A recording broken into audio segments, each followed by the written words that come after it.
बेवलाय मा बेलाय मिथिखागौ हाग्रामानि पार्टिया बिपिएफ नामा बिएमपिएफ होनना बुंबाय थायाखै बड'लेण्ड मुस्लिम पिपुल फ्रन्ट जोंहा एनडिए होननानै दा जे जाहाथे बुंबोखाबाय जों मुसलमान गैयाबानो बिपिएफ गैया दा बेखायनो हारसाफोरनि भटखौ लानो थाखाय गुबुन जाथिनि भटखौ एनडिए होनबा जिहेतु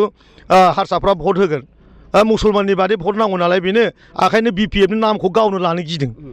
गावनि नामखौ बिपिएफखौ लानो गिदों बिपिएफ होनबानो जिहेतु माने मुसलमाननि पार्टी दा मुसलमाना जिहेतु भट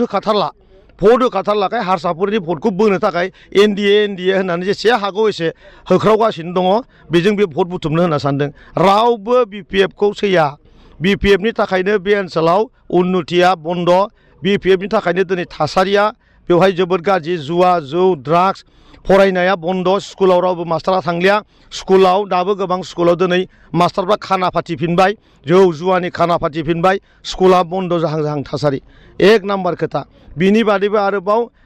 जिएसपिआ जन्म जादोंबाबो गुबुन हारिया बुंदोंमोन मा बिपिएफआ लामा बानायबाबो माने माबायावसो बानायो बर' हारिनावसो बानायो आरो मन्दिर बानायबाबो बर'फोरनिखौ बानायो हारसाफोरनि मन्दिरखौ बा हारसाफोरनि मन्दिरखौ लामाखौ बानाया होननानैनो जिएसपि जादों अबर' जादों दा गथिके एनडिए होनना होख्रावबाबो बै अबर'आ बै जिएसपिआ बै कंग्रेसआ बै एजिपिआ बै बिजेपिआ सासेबो मानसि हाग्रामानो भट होआखै हाग्रामाया दिनैनि दिनाव हारसिं मानसि बे बिराद गिदिर दाउदै हांसोनि दाउदैखौ बे बाराव मोनजागोन बे खोथायासो एकदम सैथो आरो